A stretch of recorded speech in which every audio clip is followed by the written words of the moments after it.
Bonjour à toutes et tous, vous écoutez First Print, votre podcast comics préféré. Back Issues est de retour en ce mois de mars 2021, mais on vous le rappelle, Back Issues, ça s'écoute n'importe quand, à n'importe quelle époque, que vous soyez en 2021 quand le podcast est publié ou en 2200 dans un lointain futur où nous avons été répertoriés dans les archives du meilleur podcast comics de tous les temps, je le crois, avant la fin du monde.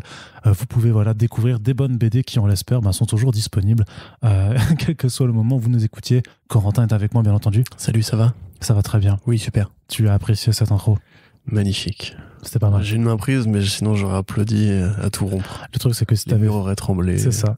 Le truc, c'est que si t'avais fait ça, le micro serait tombé par terre, ça aurait fait bobo aux oreilles des auditeurs et des auditrices. Donc heureusement que tu ne l'as pas fait. Bah oui, c'est pour ça que je ne l'ai pas Mais fait. je sens que tu clignes des yeux pour m'applaudir. Et décidément, ça fait plaisir. Corentin, qu'est-ce qu'on a lu cette semaine ? Qu'est-ce qu'on a lu pour ce numéro Back Issue spécial VF ? On va commencer avec un truc que toi, t'as pas trop aimé, hein. On met carte sur table. T'as même dit, je crois, en off que... et puis non, je vais pas le répéter parce que quand même les oreilles des gens... C'est ça. Tout ça. Non, bref, Avengers des Terres Perdues, c'est sorti chez Panini Comics en France. Donc c'est un peu la conclusion finale, on va dire, de l'aventure dans l'Elseworld les Terres Perdues, c'est-à-dire un peu l'univers de Old Man qui avait été inauguré par Mark Millar et Stephen McNiven avec Old Man Logan. Il y avait eu pas mal de spin-off, en fait, de séries dérivées ces dernières années chez Marvel, donc Old Man Hawkeye et aussi Old Man Quill. Il faut savoir aussi que le personnage en lui-même de Old Man Logan, après 2015 et Secret Wars, en fait, avait intégré la continuité présente et principale de l'univers Marvel. Et puis, parce que Wolverine avait disparu. Et puis, petit à petit, à mesure que Wolverine reprenait sa place de vrai Wolverine dans cet univers-là, Marvel mettait de côté toutes les autres déclinaisons qui avaient émergé. Donc, à la fois ce Dead Man Logan, mais aussi X-23, par exemple. Et donc, Old Man Logan est retourné dans son époque. Il y a eu une maxi-série qui s'appelle Dead Man Logan de Ed Brisson, donc qui retournait justement dans cette continuité et qui mettait fin aux aventures, mais dans les conclusions de cette maxi-série se dessinait l'amorce d'une nouvelle équipe d'Avengers, donc de ce futur dystopique, post-apocalyptique plutôt, et cette mini-série là qui vient de sortir, c'est vraiment la reprise de ces Avengers des Terres Perdues, toujours par Ed Brisson avec Jonas Scharf au dessin. Et c'est plutôt joli sur le dessin, mais c'est quand même moins bien que tout ce qui avait été entrepris dans cet univers auparavant. C'est-à-dire que c'est très dispensable. Une fois que tu as eu la série, c'est vrai que c'est difficile de la comparer justement aux bons trucs qu'ont été Old Man Logan, qui est quand même considéré à tort ou à raison comme l'une des meilleures lectures sur Wolverine. Alors ceux qui sont très fans de Claremont ou des différentes origin stories ou des grands runs sur le personnage te diront que non, mais ça reste très accessible, c'est très hollywoodien. Old Man Logan s'est inspiré par le film Impitoyable de Clint Eastwood, où c'est justement ce vieux héros de western justement grisonnant qui revient. Il y avait aussi ce côté évidemment post-apocalyptique qui était intéressant. Là en l'occurrence c'est vraiment Marvel qui tire sur la corde. C'est-à-dire que généralement c'est un truc qu'on a pu dire par rapport à Grand Design ou à Life Story récemment, c'est vrai que Marvel aime pas laisser perdre ce que eux vont considérer comme étant de bonnes idées, et aime bien décalquer comme ça, décliner, comme pour les Black, White and Blood et tout. Donc il y a eu effectivement plusieurs séries. Alors ce qui sauvait entre guillemets cette industrialisation du principe de l'avenir dystopique, c'est que justement les séries étaient plutôt bonnes dans l'ensemble. Moi, je suis un peu moins fan de Old Man Quill, mais c'est vrai que Old Man Hawkeye c'était très bien. Ouais. Hyper bien et hyper beau. Donc c'est par Ethan Sachs et Marco Checchetto, et c'était incroyable. Et surtout que c'est que la fin de Dead Man Logan n'aurait pu suffire à conclure cet univers. Ouais, c'est un peu le petit addendum, le post-scriptum, mais le post-scriptum pas forcément... Qui a rien à dire, en fait, c'est que tout a déjà été dit. Là, tu sens que symboliquement, Brisson va chercher le Docteur Doom, qui est donc le premier vilain des Fantastic Four, enfin, pas exactement, mais qui est le plus grand vilain des Fantastic Four, donc la première équipe de Marvel, et pour l'opposer aux Avengers, qui sont donc la plus grande équipe de Marvel. Donc symboliquement, ça permet de boucler la boucle, on va dire. Par contre, les personnages n'ont pas la place d'être développés. C'est un road trip qui pose des questions de moralité, genre maintenant, est-ce que tu peux tuer dans cet univers-là ? Est-ce que tu y a une place pour l'optimisme dans cet univers-là ? Mais les conclusions qui sont trouvées à la fin du volume sont peu satisfaisantes. Enfin, il n'y a pas la place de développer ça, en fait. Les péripéties sont très, très, très précalculées. Ça pas beaucoup d'humanité, ça n'a pas beaucoup d'enjeux en fait. C'est-à-dire qu'en fait, on sait plus ou moins comment ça va finir. On s'attend grosso modo à la conclusion firmamente en mode oh là là, ça y est, les Avengers ont repris le pouvoir et tout. C'est pas exactement ça en plus. Oui, mais c'est pas dit que malgré la situation, ils puissent redevenir, enfin réussir à annuler, on va dire, tout ce qui a conduit à cette ère désolée d'être désolé, justement. Non, mais c'est vrai que c'est par rapport à d'autres séries futuristes, les personnages qui sont mis en jeu sont pas très intéressants. Danny Cage, à la limite, est peut-être la plus intéressante du groupe, même si elle est pas très, très développée non plus. Moi, je trouve ça un peu dommage de pas finir l'histoire avec Bruce, en fait, qui est donc le petit bébé Hulk que sauve Logan après avoir assassiné la famille Banner à la fin d'Old Man Logan. Ça aurait été logique de boucler avec lui, puisque c'est le vrai héritier de Logan, élevé par Logan, etc. Au final, il est très peu important, etc. Donc c'est une histoire qui a pas un grand intérêt, qui est effectivement assez jolie, mais qui, quelque part, en fait, ça sent qu'ils ont raclé, quoi. Ça sent qu'ils ont fait les fonds de tiroir en mode qu'est-ce qu'on pourrait encore raconter dans cet univers. Il reste ces personnages-là, bon bah essayons, tentons un truc. Brisson, c'est vrai que c'est aussi un petit peu c'est un peu un coup d'épée dans l'eau, ce mec, parce que quand il est arrivé, tout le monde croyait que ça allait être le nouveau et tout. En fait, il est très facilement déviable de son objectif, c'est-à-dire que c'est un scénariste de commande. Il a fait des bonnes choses, il a fait des mauvaises choses. Là, en l'occurrence, on est dans le très moyen.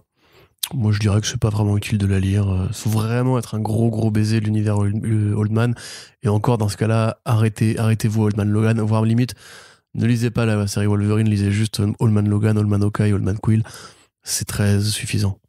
Très bien. Un avis tranché, Corentin, décidément. Non, mais il y a des trucs bien qui sortent chaque semaine, donc pourquoi perdre du temps avec les trucs qui sont dispensables, tu vois. En l'occurrence, c'est même pas utile pour la continuité Marvel, tu vois. Ça va pas nourrir un événement plus tard ou quoi, c'est la fin des fins. Donc, ça, tu ne sais pas.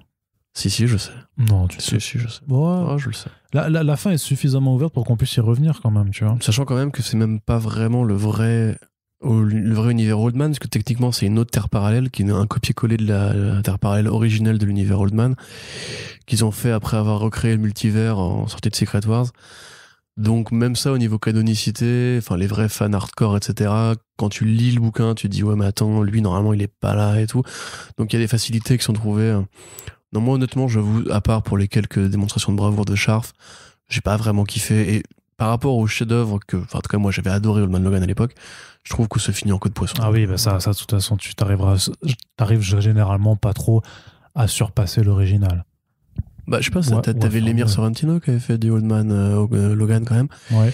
Alors c'était pas dans le contexte futuriste et tout, mais c'était quand même un bon niveau, c'était intéressant de confier ce personnage-là à une équipe créative de cette qualité. Que là, bon, c'est vrai qu'Ed Brisson, Jonas Scharf, ça fait vraiment le projet Marvel de commande basique, quoi, tu vois, pas plus, pas moins. C'est pas insultant, attention, hein, c'est pour ça que moi je dis que c'est dispensable, je dis pas que c'est honteux ou que c'est pas bien ou que c'est nul à chier. Si c'était vraiment nul à chier, je suis pas sûr qu'on en aurait parlé. Voilà, c'est juste, c'est pas dingo, quoi. D'accord, parce que Dingo, de toute façon, c'est le chien de Mickey. Ouais, c'est vrai. Non, c'est plutôt le chien de Mickey. Dingo, c'est son ami. Mais c'est aussi son chien, du coup, techniquement. Oui, c'est vrai. Et je crois qu'on a déjà fait cette... Tout à fait. C'était déjà hilarant la première fois. Oui, voilà. C'est pour ça que tu la répètes. Exactement. Alors, on va passer, enfin, on continue du côté de chez Panini, mais plutôt dans la branche indé, puisqu'on va aborder un titre qui est sorti donc en VO, c'était chez l'éditeur TKO, et c'est chez Panini en fait que ces titres sont arrivés. Alors, ils arrivent au compte-gouttes et pas forcément dans leur ordre de publication, et notamment, ça avait commencé du coup avec Sentient de Jeff Lemire et Gabriel Walta. On avait également eu le Sarah de Garth Ennis et de Steve Epting, et donc maintenant il y a les Seven Deadly Sins écrits par Tse Shun et dessinés par Artyom Trakhanov, et donc c'est un western, grosso modo on va le dire comme ça, qui nous amène aux côtés d'une bande de malfrats, de rebuts qui sont tous envoyés en prison et qui sont censés être exécutés et qui vont être sauvés par un prêtre qui leur confie une mission, grosso modo une mission suicide, c'est un peu une Suicide Squad dans un contexte de western, et la mission grosso modo c'est de récupérer une fille qui avait été enlevée à un chef Apache il y a bien longtemps, qui a un petit peu grandi, et donc d'aller dans le territoire Apache, donc qui est mortel clairement pour les cow-boys et pour l'homme blanc, et donc d'aller leur rendre cette fille pour mettre fin à une guerre sanglante qui oppose les grosso modo cow-boys et indiens depuis de nombreuses années. Donc voilà, une mission très très très périlleuse. Corentin, qu'avais-tu pensé de ce western? Je n'avais pas trouvé ça extraordinaire, c'est très joli. Drakanov qui est un très bon dessinateur. La colorisation me fait beaucoup penser à Sculpt de Remgora, dans ce côté justement western très européen avec des structures de visage, de corps qui sont assez cartoon et tout. Tu sais, c'est pas le côté tout propre. Justement, on avait parlé d'un autre western futuriste il y a quelques semaines, mois, qui était publié chez Aiwa, je crois, ou je ne sais plus exactement. Oui, Redemption. C'est ça, voilà, qui était beaucoup plus, tu sais, avec des physiques réalistes. Ah oui, c'était très réaliste. Ouais, cartoon, tu dis cartoon, effectivement, je dirais cartoon aussi. Voilà. Donc c'est effectivement un bel objet, une belle bande dessinée. Par contre, c'est vrai que moi, le scénario me paraît un peu classique. Dans cette proposition un petit peu des salopards, tu vois, des rebuts un petit peu de la société qui vont se mettre en groupe pour aller défourailler. Ils y vont pas de bon cœur non plus. Non, pas de bon cœur. Après, c'est vrai que moi, je suis pas un énorme fan du style de Tsetchun en tant que scénariste. Mais après, voilà, c'est peut-être aussi que j'avais pas forcément, tu vois, en termes de western, j'aurais préféré Mutafuka ce mois-ci. Mais après, ça reste une belle BD, comme je le disais. Peut-être que tu as des compliments plus laudatifs. Effectivement, parce que je te vois très motivé. Je t'ai prévenu en même temps, tu veux me donner la parole, mais je t'ai dit, j'ai pas grand-chose à dire. Donc, mais j'aime te donner la parole. Ah, c'est gentil, ça, merci Arnaud. Ça me fait plaisir. Et donc alors, pourquoi c'est bien? Pourquoi c'est bien? En fait, ça dépend sur quelle corde du western tu as envie de jouer. Parce qu'il y a différentes, même si le western, on va dire que c'est très codifié et que tu as différents registres, tu as différentes façons de l'aborder.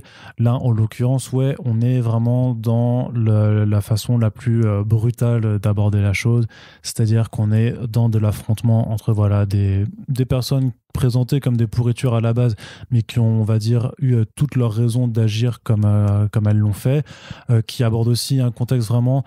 Enfin, qui aborde vraiment aussi la façon dont, parce qu'on a un conflit entre cowboys et indiens, mais c'est aussi des personnages qui permettent à Tse-Shun d'exprimer en fait toute la violence qu'il y a eu à cette époque-là, notamment des conflits sociaux, la façon dont les personnes noires américaines étaient traitées, mais aussi les asiatiques. Il y a vraiment un propos affirmé là-dessus, dans le sens que les personnes qui sont les 7 deadly sins, s'ils ont commis des meurtres ou des choses vraiment pas belles, c'est en réponse en fait à une violence venue quelque part de l'homme blanc, du colon, de l'américain.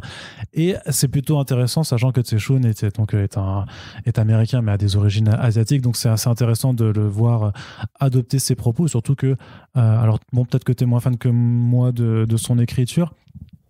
À côté, pour la télévision, il a fait des trucs comme Gotham, tu vois, donc c'est quand même un autre niveau. Et puis que je suis pas très jeune, du coup. Mais par contre, il y a quelque chose d'assez absolu en fait dans les événements qui fait vivre à ces personnages et qui personnellement me fait kiffer, c'est que c'est du western brutal. C'est-à-dire que quand ça tire dans la tête, c'est très très sanglant, c'est très graphique, hein. D'ailleurs il y a un petit bandeau pour public averti sur la 4e de couverture. Ce n'est pas sans raison, parce que on scalpe les gens, et quand on les scalpe on le montre en gros plan. Quand on dézingue des types, c'est les cervelles qui explosent ou les viscères qui s'étalent sur le sol. Donc voilà, ça y va pas de main morte. C'est pas non plus gratuit pour autant, tu vois. Je trouve que, et parfois c'est même un peu dur. Il y a des personnages qui vivent certaines choses où tu fais ouais, ok, c'est hardcore, tu vas quand même. Bon, j'ai envie de dire qu'en ces numéros aussi t'as pas forcément le temps d'avoir beaucoup de temps mort et tout ça, mais je trouve que c'est vraiment agréable dans la façon dont l'histoire se raconte, qu'il y aura peut-être juste une accélération un peu trop poussée sur la fin, mais qu'on est vraiment aussi, c'est des personnages parfois que tu pourrais prendre comme archétype, notamment le personnage principal qui est un peu calqué sur le modèle du shérif Bass, qui était le shérif Bass Reeves. Ouais, Bass Reeves, voilà, qui est un peu la version en fait bandit d'un Bass Reeves en fait, tout simplement. Bon, bah, t'as ça aussi dans Les 8 salopards de Tarantino avec le. Mais ça m'évoque ça aussi en fait. En fait, ça m'évoque vraiment en termes de, parce qu'on aime bien, tu sais, faire les petits trucs marketing. C'est un mélange de bidule. Voilà, c'est ça, mais c'est les 8 salopards X Suicide Squad, grosso modo, tu vois, un petit peu dans ce genre de choses, pour des référents modernes, bien entendu, parce que le western prend ses racines bien avant. Oui, et en fait, au départ, c'est même les 7 mercenaires. Ouais, les 7 mercenaires, voilà, t'as ça qui paraît plus évident. Mais non. Et c'est les 12 salopards et les 7 mercenaires. Voilà. Et il y a aussi les 12 travaux de ouais, tout à fait. Les 12 travaux d'Astérix aussi. Ouais. Et il y a aussi les 10 doigts de la main. Voilà. Et les 7 jours de la semaine. C'est ça, et les 3 mousquetaires. Sauf qu'ils étaient 4. Non, c'était 5, il y avait Albert aussi. C'est vrai qu'il y avait Albert. Albert le 5e mousquetaire. Non, mais donc, en somme, moi, je suis plutôt friand de western. Il y avait les 4 tortues d'enfer dans une ville aussi. On n'en a pas non plus tant que ça. Alors c'est vrai que dans ce Baggy Shoes spécifiquement, on va aussi revenir sur un autre western qui sort et qui mérite toute votre attention, puisqu'on en a déjà un petit peu parlé, mais on n'a pas tellement de ce genre de registre. Et après, voilà, si vous écoutez le Baggy Shoes, on parlait de Redemption, je crois que je disais déjà que je kiffais les westerns, que c'était un genre qui me parlait. Donc en l'occurrence, là, je trouve que c'est une bonne prod. Ça explore le registre de façon assez pas novatrice non plus, mais moi je trouve qu'il y a un peu d'air frais dans la composition de ces personnages, dans le graphisme quand même qui est assez atypique par rapport à ce que tu peux voir du reste de la production américaine et même en indépendant. Et en plus, moi, l'ultra-violence, ça me plaît bien aussi. T'aimes bien la violence? Ouais, j'adore. T'aimes bien la mort et la violence? Moi, j'aime bien la violence, oui. La mort et la violence. Ok. Donc, c'est à retrouver chez Panini. Et on poursuit avec un petit mot de Corentin sur l'adaptation en roman graphique de Dune. Dune. Qui est donc, c'est sorti chez Huggin et Munin. Alors, il y a le fils de Frank Herbert au scénario. Brian Herbert. C'est ça? Et Kevin J. Anderson, qui est l'autre mec avec qui Brian Herbert a travaillé pour continuer la mythologie de Dune après la mort de son papa. Et c'est dessiné par Raoul Allen et Patricia Martin, qui est notamment le duo qui avait fait, par exemple, chez Valiant Secret Weapons, qui était mortel. Donc à découvrir chez Bliss Édition.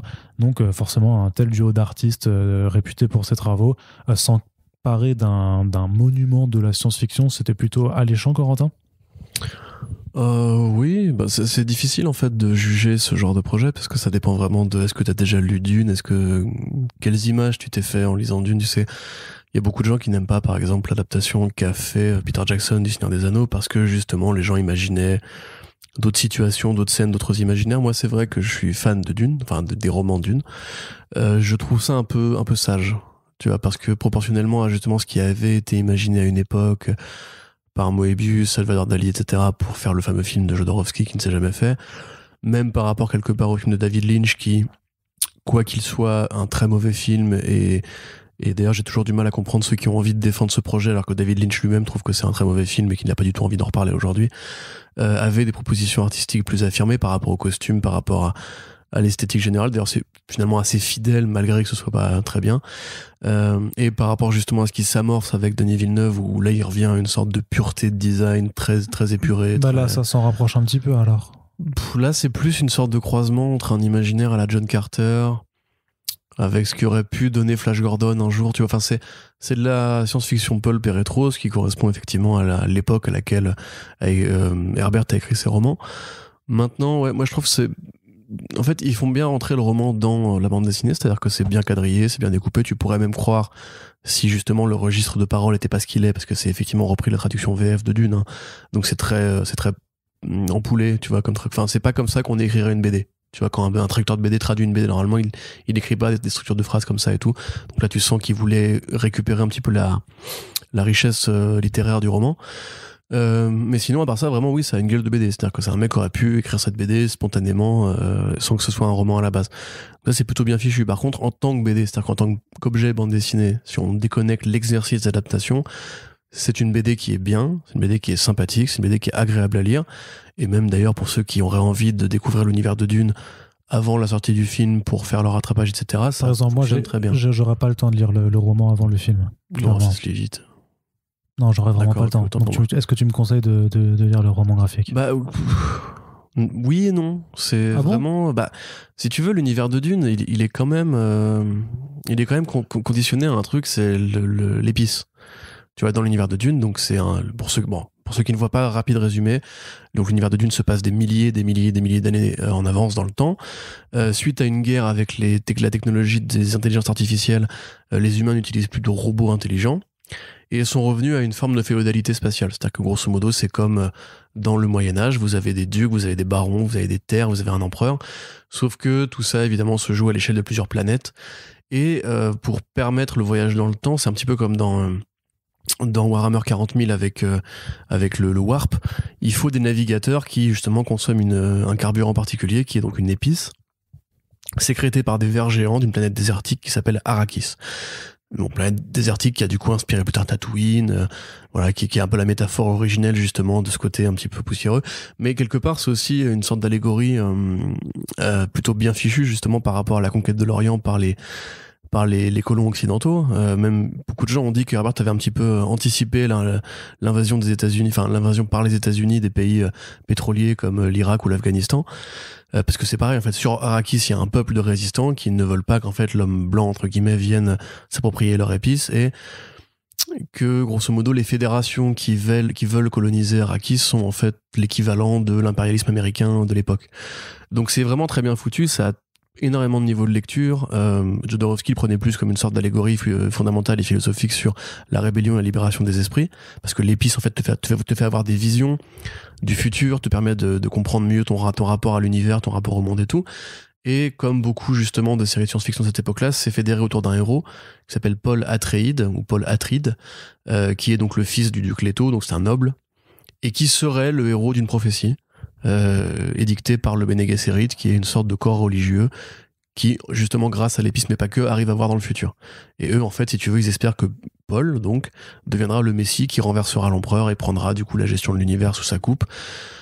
Voilà, après, à Diane de voir ce qui va arriver, évidemment, pour ceux qui n'ont pas lu, je vais pas non plus tout dire, mais voilà, donc Paul, évidemment, va découvrir les Atreides, va, au contact de l'épice, s'apercevoir de son destin, va devenir Usul, c'est de là que ça vient, Muad'Dib, donc pareil, un nom qui justement fait très, très consonance arabophone. Donc évidemment, c'est très riche, c'est très dense, ça a servi de référence matricielle à Warhammer 40 000, à quelque part un peu à quelques pans de Star Trek, et surtout Star Wars dans le côté fantasy dans l'espace. Et le truc, c'est que quand tu lis Dune, quelque part, du coup, t'es obligé de t'imaginer ce monde-là. Là, comme on met des images dessus, elles ont en fait le côté frustrant de n'être qu'une seule version de cette réalité, et qui, justement, met un peu à la porte tout le côté psychédélique, rêveur, la vision un peu transcendantale qu'avait Herbert quand il a écrit son roman. Tu vois, c'est un peu comme Jack Kirby avec le Quatrième Monde, tu vois. C'est plus que du super-héros, c'est pas non plus un bouquin de religion, mais tu sens que c'est un peu à la croisée des deux. Donc moi je trouve que c'est bien, effectivement. J'ai lu beaucoup d'avis de fans de Dune, de fans durs qui disent que c'est effectivement une très bonne adaptation, que ça respecte le récit, que c'est carré, c'est propre, etc. Personnellement, par rapport, le comparatif que je ferais serait plutôt par rapport au Moby Dick de Bill Sienkiewicz, où c'est vrai que le point de vue artistique que développe Sienkiewicz sur l'œuvre de Moby Dick change vraiment le rapport qu'on a au texte. Tu vois, c'est qu'il va plus appuyer sur l'allégorie. Moby Dick, c'est pas une baleine, c'est un monstre, c'est un léviathan. Le Captain Ahab, c'est un combattant face aux forces naturelles, aux forces mystiques, etc. Toi-même, tu parlais de l'allégorie biblique qui était développée plus facilement avec cette mise en image-là. Ouais. Là, c'est un peu l'inverse. C'est-à-dire que du coup, ça fait très peu d'efforts pour essayer de s'approprier le texte, et en fait c'est normal parce que ils ont pas osé. C'est commandé par le fils en fait, et le fils justement est dans la révérence par rapport à son père depuis toujours. De toute façon, les œuvres de Brian Herbert ont toujours été un petit peu comme le fils de Tolkien, Christopher Tolkien, qui était mort récemment, justement, qui lui avait toujours, en fait, toute sa carrière a été un hommage à l'œuvre de son père. C'est un peu pareil pour Brian Herbert et Kevin J. Anderson. Donc là, en fait, je trouve ça un peu poli. Moi, je dirais quand même plutôt peut-être préférer lire le roman d'abord.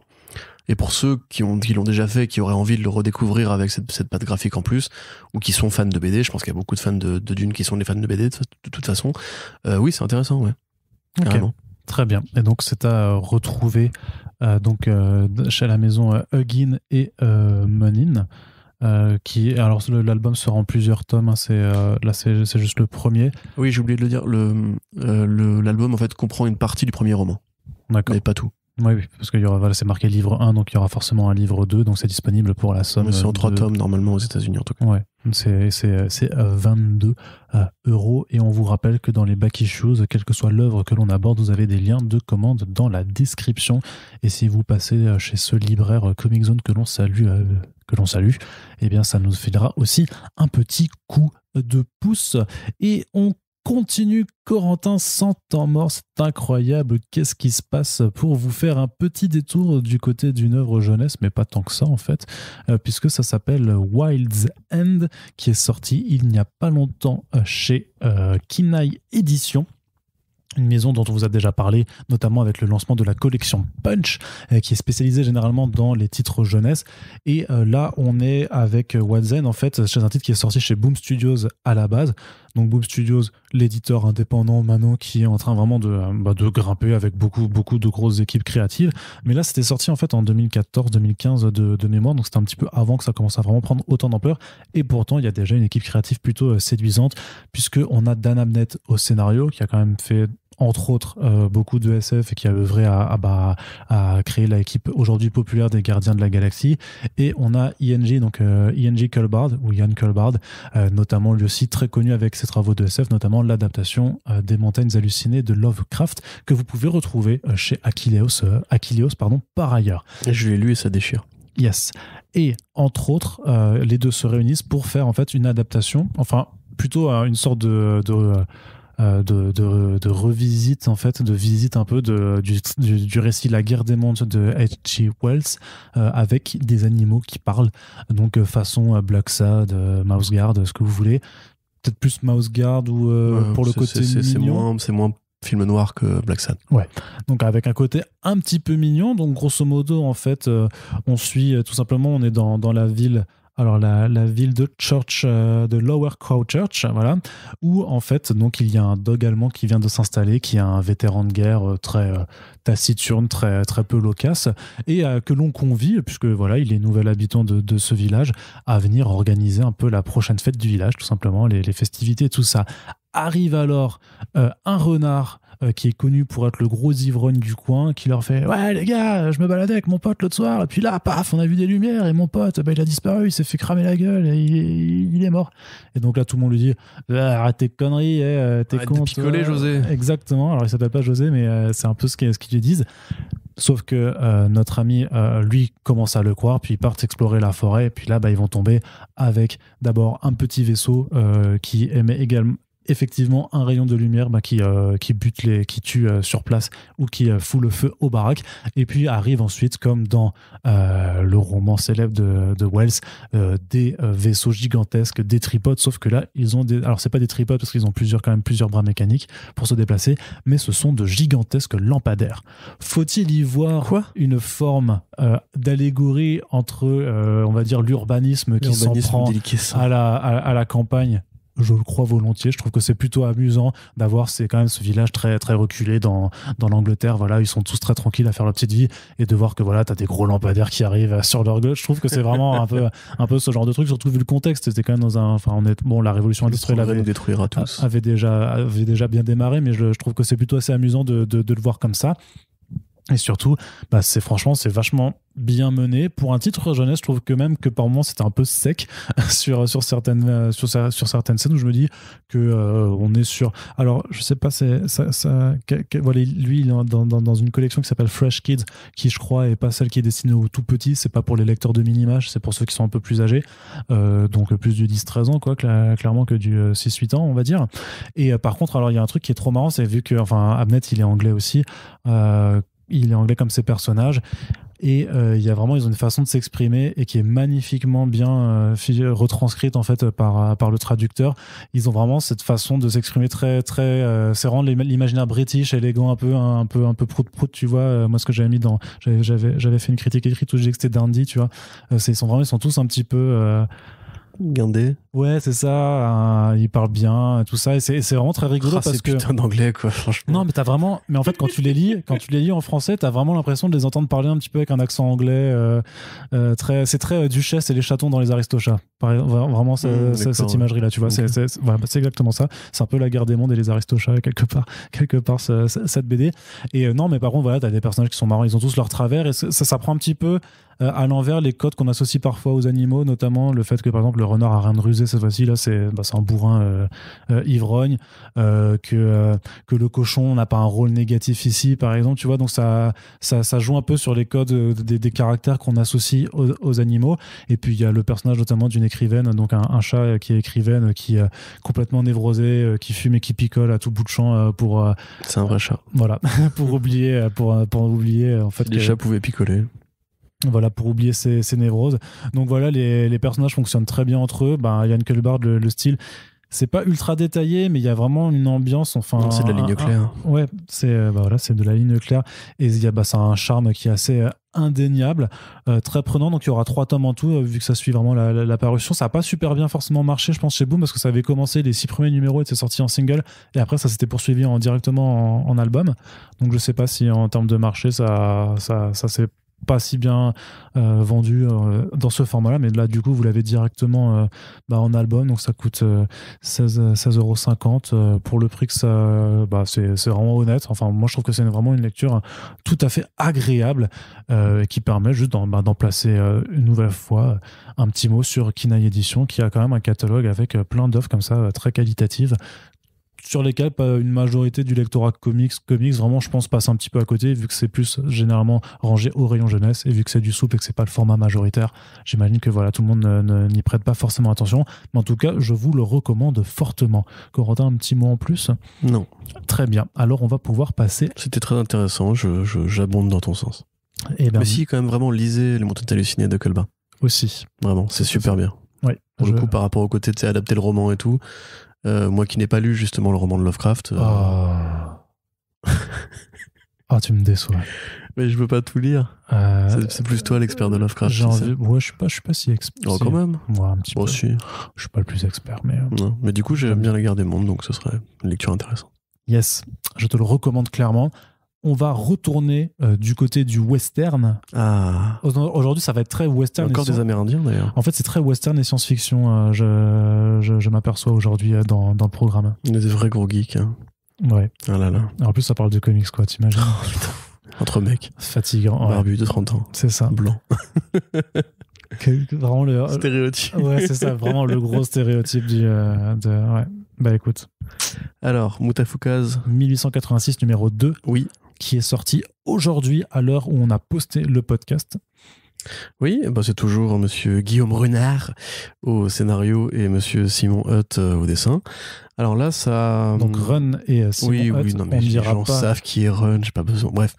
Les gens ne savent pas forcément. C'est vrai ? Les gens ne savent pas qui est... Le vrai nom de Run ? Je ne sais pas. En fait, du coup, il a un nom de personnage pour enfants, je trouve aussi. Hein. C'est un peu comme le colonel Mustard, tu vois, Guillaume Renard, tu vois, c'est un petit peu le détective privé dans un petit village rustique et tout. Et que tu lui diras en face quand on fera un nouveau podcast avec lui. Je crois qu'il a des bras plus épais que lui. Et il te dira ce qu'il en pense. Donc, qu'est-ce que je voulais dire ? Ouais, alors là, pour le coup, on revient quasiment collé à l'intrigue du numéro précédent, c'est-à-dire que les chasseurs de primes vont commencer à attaquer Vincelino. Qui vont s'enfuir et être recueillis par une tribu d'Amérindiens. Alors je sais pas si du coup, parce que le numéro aborde justement de manière très, très détaillée, très riche, l'histoire des natifs américains, disons plutôt, des peuplades, avec à la fois la collaboration que eux ont pu entretenir avec les hommes blancs et aussi le massacre qui a été perpétré, la colonisation, la façon dont la société capitaliste des hommes blancs justement, et même la religion protestante, a voulu uniformiser et a laissé très peu de place à la cohabitation, ce qui nous rappelle quand même que dans ce monde, il n'y a pas de cohabitation possible, malheureusement, avec l'ennemi. En l'occurrence, c'est assez documenté, c'est très bien travaillé. C'est hyper documenté, c'est une vraie petite leçon d'histoire. Tout à fait, ouais. Mais la première page, même, je trouve qu'elle dit quelque chose. Alors, je sais pas si c'est, comment dirais-je, un manifeste politique ou quoi de la part de Run, mais tu vois, quand tu vois ces deux mecs accoudés au bar et qui te disent heureusement qu'on a bloqué l'entrée du pays au Shintok, puis les Noirs ils nous emmerdent, puis les Indiens, même si les Indiens ils disent les Indiens techniquement, même s'ils font genre on veut s'intégrer, etc., en fait ils seront jamais comme nous, c'est une bombe à retardement, etc. Et puis même les catholiques, t'es obligé de faire des parallèles avec la pensée de vrais êtres humains dans le présent par rapport à d'autres communautés, bien sûr, quelles qu'elles soient. Et vas-y, tu voulais intervenir. Ouais, puis qui leur rajoute même après, parce que tu dis bon ok c'est un gros raciste ou je sais pas quoi, puis en fait il fait puis même les catholiques ils nous cassent les... Ouais, c'est ça. Donc c'est vraiment le mec qui pourtant est issu, vit ici parce que son peuple est venu d'ailleurs et qui maintenant te dit vraiment il y en a marre de tous ces étrangers. Les natifs américains seront jamais des Américains comme nous, tu vois. Et après je pense que Ron, de toute façon on avait parlé à l'époque du live Twitch, etc., et même dans le podcast First Print qu'on avait fait, que tu avais fait avec lui, sur cette période des États-Unis en fait qui va vraiment cimenter l'imaginaire américain, l'imaginaire du capitalisme, l'imaginaire de la société dominante, etc.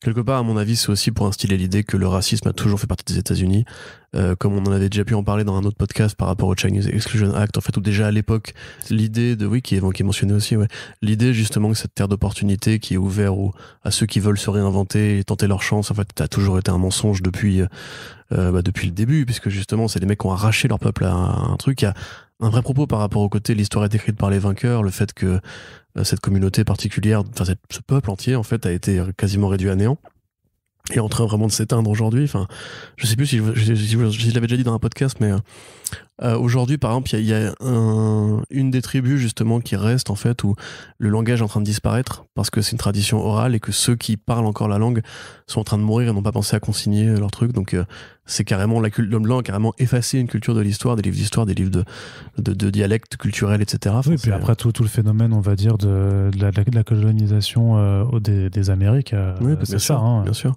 Bah pareil d'ailleurs, j'en reviens à Scalp, du coup n'hésitez pas à le lire si ce sujet vous intéresse. Mais des fois c'est toujours aussi joli. C'est vrai que Hutt est un peu en feu sur les scènes d'action quand même. C'est toujours du violet. Voilà, même le cheval est violet. Ce n'est pas moi qui invente. Limite, je sais pas. Je pense que je suis vraiment un gamin parce que genre tu sais quand tu vois Vince enroulé dans son matelas qui dit Lino j'ai peur. Tu vois, j'étais en mode genre ah putain mon pote et tout.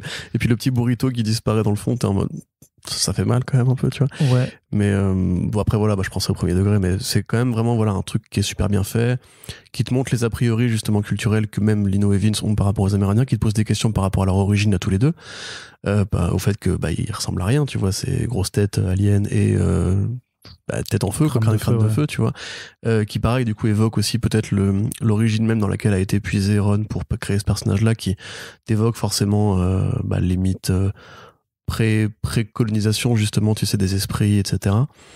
Donc c'est toujours aussi joli, c'est toujours aussi rythmé, vraiment ça tabasse au niveau des bagarres. C'est assez agréable de voir ce petit Lino torse-poil avec ses colts à la main et tout. Enfin, c'est toujours, pour moi, c'est toujours un quasi sans faute, quoi. Il y a, je dirais à la limite, si voilà que la fin, à la limite, est peut-être un peu plus sèche. Le problème, c'est que quand tu finis sur un moment de calme, t'as pas forcément de l'accroche pour aller te dire putain il faut que j'aille connaître la suite parce que là en tant que tel tu te dis tu sais qu'il y a quand même une menace qui continue de planer avec ces chasseurs de primes et tout ça, mais comme on te le montre pas forcément, tu te finis quand tu finis voilà sur un truc qui est pas un cliffhanger, qui est pas un truc machin, t'as pas le page turner effect grosso modo. Ouais, mais après ça peut être un peu piégeux de se dire bon bah là ça... Mais tu vois par rapport à les Avengers des Terres Perdues typiquement où chaque numéro se finit sur un cliff dégueulasse qui est désamorcé en 3 pages au numéro suivant. Oui, il faut pas tomber dans le gimmick. Voilà, non, mais c'est bien qu'ils évitent ce piège là. Mais parce que là tu vois scénaristiquement en fait c'est logique, c'est le calme avant la tempête et tout, c'est là que le scénario va vraiment s'amorcer par rapport à tu vois l'élément déclencheur, c'est qui sont en fait ces deux connards, tu vois, quelque part. Mais qui sont ces deux connards à tête ronde et d'être rigolo pareil, t'as un moment donné où Lino dit à Vince toi ils auront du mal à te scalper, alors que moi parce que maintenant qu'il a des cheveux en fait il peut faire des vannes de cheveux, tu vois, en mode genre maintenant j'ai un scalp et tout, alors qu'avant c'est pas en fait, avant c'était juste une grosse boule ronde quoi. Non mais pour moi ça marche toujours aussi bien, et limite justement j'ai été précurseur en parlant de violet puisque c'est le numéro le plus violet qu'ils aient fait jusqu'ici, donc non ça marche toujours aussi bien. Après voilà, c'est le côté frustrant de même moi qui suis plus habitué à la lecture anglophone, en fait j'aime le Moutafoukaz dans 60 pages 80 pages tome 1 tome 2 et tout, tu vois, mais voilà, ça régale toujours autant, et à chaque numéro en fait je me sauce de plus en plus pour Moutafoukaz 2, donc ça va vraiment j'espère que ça va arriver vite. Ça va être, tu vas imploser d'ici la fin de l'année, quoi, jusqu'à ce que ça arrive. Quand même, il n'y a pas assez de burrito. Il n'y a pas assez de burrito, ouais, mais il a toujours son petit design de miche de pain, et ça me fait trop bien. Non, mais il est vraiment dessiné comme juste un ovale, en fait. Peu importe le plan selon lequel tu le prends, c'est toujours un ovale. J'ai pas posé cette question, mais est-ce qu'il a été conçu devant juste en fait une boulangerie, je sais pas, il avait une bonne miche de pain, il s'est fait tiens, ça fera un âne. T'avais Hutt qui avait réagi quand j'avais dit ça en mode hashtag burrito miche de pain. Mais franchement, attends, c'est vraiment une miche de pain, quoi. Oui, c'est ça. Et on va déjà finir ce podcast, Corentin, oui, avec le dernier numéro de cette sélection VF. Il y en aura d'autres qui arriveront assez rapidement parce qu'il y a quand même eu pas mal de sorties à chroniquer en ce mois de mars. Et il y en aura de toute façon un petit peu tous les mois. On va parler de Decorum. Oui, alors Decorum, c'est donc une série de science-fiction en 8 numéros de Jonathan Hickman et Michael Huddleston. Donc Hickman que vous connaissez pour les X-Men, pour les Avengers, mais aussi Boris West, God is Dead, je crois, ou voilà, plein de séries indé, plein de séries de super-héros, qui est un scénariste très conceptuel, qui aime bien faire des bibles d'univers assez documentés, assez travaillés, assez riches. Et Mike Huddleston, donc, qui est notamment le dessinateur de Butcher Baker, le redresseur de Thor, qui avait été édité d'ailleurs pareil chez 619 il y a quelques années, qui est une brute au dessin, pareil artiste. On va dire que c'est un artiste conceptuel pour dire en fait qu'il est très créatif, parce que là, grosso modo, c'est pareil, c'est numéroté, et on va dire que chaque numéro convoque une nouvelle ambiance graphique, avec des grandes variations de ton, de grandes variations de ce que le dessin peut proposer. C'est-à-dire que ça commence sur un full color, enfin pardon, je veux dire un numéro très coloré, très riche, très visuel, et ensuite, après, ça va alterner souvent avec des séquences en noir et blanc où il y aura juste un élément en couleur. Donc c'est très très beau, pardon. Au niveau du scénario, donc on découvre une sorte de livreuse un petit peu Uber dans un monde de science-fiction où une église un peu malfaisante attend la venue d'un prophète. Cette livreuse Uber va tomber au milieu d'une tractation avec une super assassine qui est très polie, qui est très bien éduquée, qui est très bien élevée, et se prenant de passion pour elle, l'assassine va inscrire cette jeune livreuse à une sorte d'école d'assassins. Voilà, en toile de fond justement du complot organisé par l'église pour essayer de mettre au monde ou de retrouver un artefact millénaire, etc. Donc évidemment c'est vraiment compliqué, ou plutôt c'est très dense. C'est-à-dire que Hickman, quand il te crée une civilisation futuriste comme ça, il a besoin de tout expliquer, de te cartographier, de te mettre un ordre même religieux où il t'explique les différents grades de cette église-là. Huddleston correspond très bien justement à cette espèce de folie très généreuse, très jaillissante, qui va vraiment te mettre un truc à la fois très documenté, très travaillé, mais aussi assez psychédélique. On voit des hommages à Ditko, on voit des hommages à Ditko, des hommages à Kirby. On voit vraiment la façon dont le grand prêtre Roshi, par exemple, lui, est une sorte de forme abstraite, géométrique par rapport aux personnages humains qui sont justement très humains. La dimension dans laquelle évolue l'école d'assassins qui évoque la mythologie grecque, qui évoque une sorte d'Olympe par rapport justement aux des traits industriels et des villes futuristes, etc. Enfin, c'est un numéro égale une idée visuelle, ou même plusieurs idées visuelles. Ouais, plusieurs même, c'est super travaillé, c'est plutôt bien traduit, il y a beaucoup de gros mots qui viennent se heurter justement au langage très châtié et très propre de notre héroïne. C'est Madame... son nom, elle a un nom très anglais justement. Continue, voilà, cherche-le, à ce moment que je vais trouver. Alors c'est aussi, il faut le dire, l'un des premiers volumes de la gamme Urban, donc qui est une nouvelle expérience de format pour Urban Comics, qui, comme on avait déjà pu en parler dans les first print front page, va essayer un petit peu de décorréler l'idée que le comics doit se trouver au rayon comics pour trouver un nouveau public au rayon franco-belge. Donc là, en l'occurrence, un format qui est plus grand, ce qui rend bien honneur aux pages de Huddleston, parce que c'est vrai que c'est agréable de voir ces très jolies pages en grand format. L'édition est super jolie, le papier est bien choisi, la couverture est plutôt pas dégueu. Donc là, effectivement, c'est très clair que vous pouvez faire lire ça à un fan de BD franco-belge qui serait au hasard fan de Bilal ou de Métal Hurlant ou de trucs comme ça, parce que c'est ce genre de science-fiction un peu chez père et vraiment très, très, très travaillé. Ça fait pas du tout comics, en l'occurrence. Et donc tu retrouves pas là, en fait. C'est pas grave, mais je vais trouver, moi, en fait, pendant que tu prends la parole pour compléter mon avis.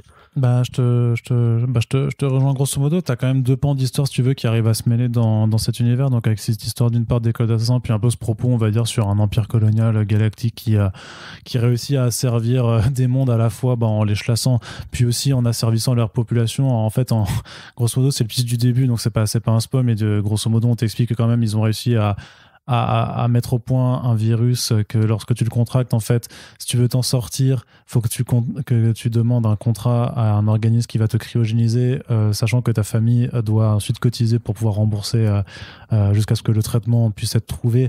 Mais si t'as pas assez de thunes, on te décryogénise et puis tu meurs quand même. Donc ça, c'est très vil comme façon d'opérer. Et donc t'as vraiment deux pans d'histoire qui arrivent à se croiser. C'est rondement mené. Et puis à titre personnel, je trouve vraiment qu'en termes de dessin, c'est incroyable. J'ai dit que c'était incroyable. Ouais, tu l'as dit, okay. Mais je vais le redire quand même pour insister là-dessus. Ouais. C'est une frappadinguerie visuelle. Pour ceux qui étaient fans du travail de Barnaby Bagenda sur The Omega Man, par exemple, chez DC, The Omega Man, c'est ça la série science-fiction de Tom King? Oui. Ouais, c'est un peu, ça court un petit peu pareil quand c'est coloré, justement, quand il te montre des civilisations étrangères. Enfin, c'est vraiment ces espèces de couleurs, ces nuances de bleu, de violet, assez flashy, très conceptuelles. Et par contre, du coup, ça se croise avec une sorte de variation permanente entre des plages de noir et blanc où un élément va être coloré, mais très coloré, et d'autres moments où justement, il y a une séquence, par exemple, où ils sont à l'école des assassines, du coup, où c'est une séance de recrutement, de dialogue tout à fait normal. En fait, l'héroïne, donc Madame Morley, va s'engueuler avec sa collègue qui, en quittant en fait le bâtiment, ouvre sur une double page qui, là, pour le coup, à l'inverse, est complètement en peinture numérique. C'est une torgnole graphique qui vient après 5 ou 6 pages de vrai pur noir et blanc, limite avec des fonds vides, tu vois. Donc en fait, Huddleston, c'est un vrai, c'est un artiste punk, quoi, quasiment, qui aime bien justement. Non, mais parce que t'as tout, parce que t'as cette approche en noir et blanc et en ancrage, pardon, je sais pas, moi, qui m'évoque même presque un peu du Sean Murphy en moins anguleux, tu vois, mais vraiment, quand tu le vois en noir et blanc, ça ressemble un peu à ça. T'as effectivement cette peinture numérique, t'as ces effets de 3D plus ou moins numérisés, t'as ces trucs beaucoup plus plats avec les trames qui évoquent directement du comics de science-fiction à l'ancienne, t'as ces espèces de crayonnés en noir et blanc ou d'aquarelles très, très discrètes. Avec le petit mari, il est trop mignon. Mais c'est plein d'expérimentations à chaque recoin de page, tu t'emmerdes jamais et même limite, enfin t'es soufflé à chaque fois, c'est vraiment un des trucs les plus beaux qui soit sorti de ces dernières années, quoi. Toutes choses confondues. Oui, celle-là, quand ils sont sur une espèce de mont avec il y a un cerf géant dans le fond, ça sert à rien, mais c'est tellement beau. Une sorte de colisée. Une sorte de peinture de Renaissance un peu. Oui, c'est ça, une sorte de peinture à l'huile, ouais, c'est ça, qui est juste une mais ça sert à rien. Tu vois, dans le texte, c'est beau. Tu vois, c'est en mode, allez. Vous savez que je suis un gros porc au niveau du dessin. Ouais. Et ben voilà, cadeau, c'est fait plaisir. Mais j'espère vraiment que ça permettra, notamment, parce que le pari, tout le pari d'Urban de ce grand format, donc c'est d'essayer d'exporter un petit peu en fait le comics en dehors du rayonnage comics et comme tu le mentionnais avant, d'attirer des lecteurs qui sont plus fans de SF dans le format traditionnel franco-belge, on va dire. J'espère que ça va marcher parce que ça mérite vraiment de ouf, tu vois. Au-delà de l'aspect de la stratégie, juste sur l'œuvre en elle-même, je suis peut-être un peu déçu, si tu veux, de savoir que vu que ça ne dure que 8 numéros, de me dire que le deuxième tome sera déjà le dernier, parce que j'ai quand même l'impression qu'avec tout ce qui construit, notamment dans les pages d'entre-deux qui sont vraiment purement explicatives au-delà de l'histoire. Il y a même une séquence en prose où le mari de l'héroïne en fait raconte un rêve qu'il a eu, tu vois. Ouais. C'est pareil, tu te demandes un petit peu. C'est cool, mais c'est grave cool. Mais ce que je veux dire, c'est que t'as un univers dont le potentiel en fait est dingue, est vraiment dingo, je trouve, comme le chien de Mickey. Non, toujours pas, c'est le pote chien. Ah oui, pardon. C'est plutôt le chien. Putain, j'y arrive vraiment pas. Arrête de faire la blague. À force, j'y arriverai. Mais voilà, enfin, je trouve ça complètement dingue. Je trouve que c'est un truc qui pourrait être exploité, mais sur je sais pas, faites-en une ongoing. Ça ne se fera qu'en 2 tomes, mais j'ai l'impression quand même, vu comment l'histoire est racontée, de me dire, alors peut-être qu'il y aura un gros retournement de situation qui va faire qu'il y a des trucs qui vont être expédiés en 2-3 mouvements, mais j'ai quand même un petit peu peur parce que je l'ai pas fini en VO, quoi, de la façon dont ça va se conclure. Mais parce que ça a un potentiel de ouf. Et est-ce que Hickman, j'ai pas lu non plus la fin, mais est-ce que Hickman pourrait pas en faire une saison 2 ou... Bah je sais pas. D'expérience, Huddleston il fait pas d'ongoing en fait. C'est un mec assez rare qui choisit vraiment ses projets intelligemment et tout, donc puis à ce niveau de qualité, t'imagines bien que c'est tellement ouf en fait. Non, mais ça me rend dingue parce que franchement, si ça a pas une nomination au FIBD l'année prochaine, je comprends pas non plus. Tu sais, Babley il l'a pas eu alors qu'il t'éclate la concurrence avec une main. Ouais, c'est sûr, mais là c'est encore différent. Parce que Babley, il est fort de ouf. Mais tout l'album reste dans. Franchement, si Babley se mettait à la peinture numérique. Après, j'ai pas envie de comparer. Là, je sais pas, tu mets, est-ce que Monet c'est mieux que Da Vinci, tu vois, c'est pas la question, tu vois. Da Vinci, oui. De Vinci, tu veux dire? Oui, De Vinci. Excuse-moi, t'es italien, j'avais oublié. C'est pour ça. Ah, c'est vrai. Non, mais tu vois ce que je veux dire. Tu vas pas dire, est-ce que les Beatles c'est mieux que Elton John, tu vois, on sait pas la question. Effectivement. Non, mais les deux sont incroyables. Monet est meilleur que De Vinci aussi. Putain, tu fais chier. Tu vas pas dire, est-ce que Grant Morrison est-ce que Scorsese c'est mieux que Spielberg? Voilà, par exemple. La réponse est oui encore. T'es con. Hein. Non, mais est-ce que Moore c'est mieux que Morrison? Oui. Non, mais je comprends, j'ai compris l'idée. Bien sûr, évidemment, c'est pas comparable. C'est pas comparable, mais on est d'accord. Franchement, on voit pas souvent ça quand même. Moi, j'ai pas besoin que le FIBD valide ça, juste s'il vous plaît. Non, bien sûr que non. Comment dirais-je? Allez au-delà de votre préjugé sur les BD qui ne sont pas des super-héros. Tentez le truc, c'est le mec qui vous a régalé avec les X-Men, avec les Avengers. si vous aimez son côté build-up d'univers et tout, world building, et même si vous aimez justement le dessin un peu travaillé, un peu léché, etc., là, pour le coup, il n'y a pas de question à se poser. Ouais, c'est une tuerie. Tout simplement. Voilà, je n'aurais que ça à dire. Et donc, voilà, on a parlé de SF et de western majoritairement. Et donc, on va conclure ce podcast. Ça coûte 21 € en plus. Donc, ça va. Oui. Pour le grand format et tout, pour ce qu'il y a à lire et tout, franchement, ça vaut largement. Si vous avez un pote qui peut vous l'offrir. Son prix. Et donc, on va conclure ce podcast. Tu m'as rien offert mon anniversaire en plus. C'est vrai, mais ton anniversaire, on y reparle. Ouais, mais c'était l'année dernière, donc tu vois, tu peux te rattraper maintenant, il est jamais trop tard. Ça ne fait que 6 mois. Ouais, alors, je vais rester poli pour le podcast, mais on en reparle en off. Donc, on vous quitte sur ce podcast. Oui. N'hésitez pas à nous faire part de vos lectures. Est-ce que vous avez lu la même chose que nous? Si oui, n'hésitez pas à nous dire ce que vous en avez pensé. S'il y a des titres qui vous intéressent à la suite de l'émission, n'hésitez pas non plus à nous dire si vous avez pris quelque chose. N'oubliez pas que vous pouvez surtout partager ces podcasts qui permettront de faire découvrir quelques bons comics au plus grand nombre, puisque le but à la fin, c'est que tout le monde lise des comics au lieu de regarder le Twitch éclaté de Samuel Etienne. Sur ce, je vous dis à très bientôt pour un prochain podcast. À bientôt. Salut. Salut.